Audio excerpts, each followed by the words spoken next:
Hi, I'm Julie Barber, CEO of Spark Consulting. Today I'm going to take you through 6 key mistakes that people make when pitching for investment for their startup or scale up.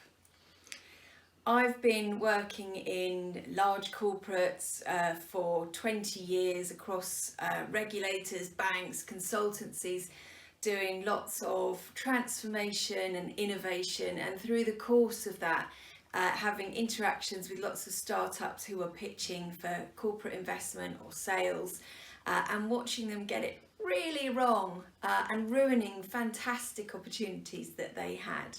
That's part of the reason why I went into working with startups to help them raise investment. So what I'm going to go through today are some key pointers that will help you stop making the same mistakes that those startups did that I saw previously. So 6 things that we're going to go through today. The first of those is story. So when you're pitching, it's so important that you take people through a story.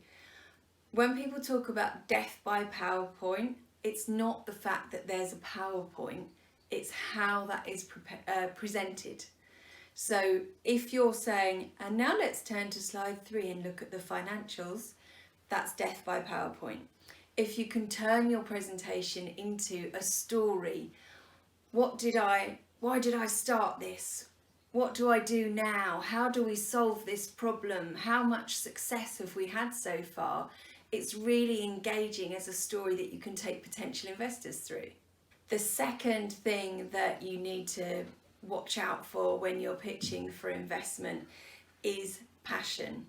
It's really easy if you're not used to pitching, if you're not used to presenting, to come across a bit flat, to be a bit quiet, to be a bit too calm.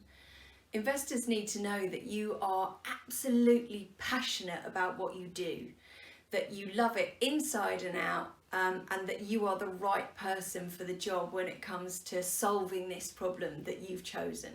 The third thing that you need to avoid when you're pitching is making your pitch, your presentation, inaccessible. So what do I mean by inaccessible? Putting too many words on a slide so that people are trying to read the slide rather than looking at you when you're talking. Putting complex terms in that people don't understand. You might understand them because it's your product, perhaps your technology. And putting abbreviations and acronyms in also that people might not understand as well. So even in the words that you speak, also make sure that you explain every single term or use the long version of the term the first time, and then you can always use an abbreviation of it once you've explained it. But the objective is to make people feel like they understand every single word you're saying, and that they don't feel stupid by the end of it. The fourth thing that you need to think about when you're pitching as well is worry. Not your worries, but the worries of the people that you're presenting to.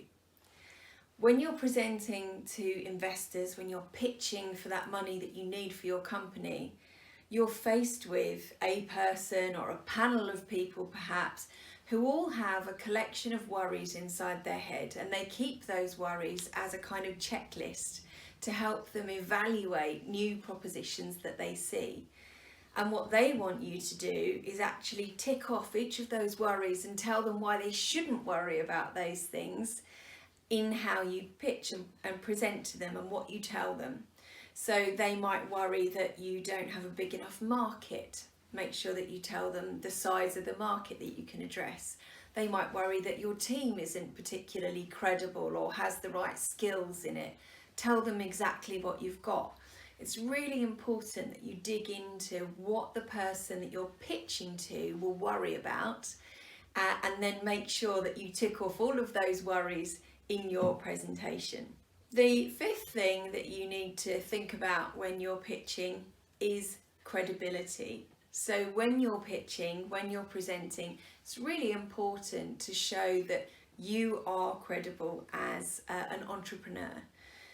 That means that you must remember to tell them about your prior experience, whether that's work experience, life experience, all of that needs to come in, and you need to present that and talk about yourself in a confident and credible way. And sometimes that can be the hardest thing to do. Talking about your product with passion is easy as anything, but talking about yourself with confidence can be much more difficult. But you have to remember that you're there to sell you as well as your product and your company. People invest in people, and if they don't believe in you, they aren't going to give you any cash. The last thing that you need to think about is how you should be better and different when you're presenting. It's really important that a potential investor can see how you're better and different than your direct competitors in your market, but also how you're better and different than the 100 other pitches that they've seen in the last month. So you've got to be able to stand out. You've got to be able to be the ones that wow their socks off, that really impress them. So think about how you can stand out in that way without being gimmicky, but it's really key to make sure that you do stand out somehow, and that they take away that impression of they're the ones that I want to invest in. So those are 6 key things that you need to think about when you're pitching for investment.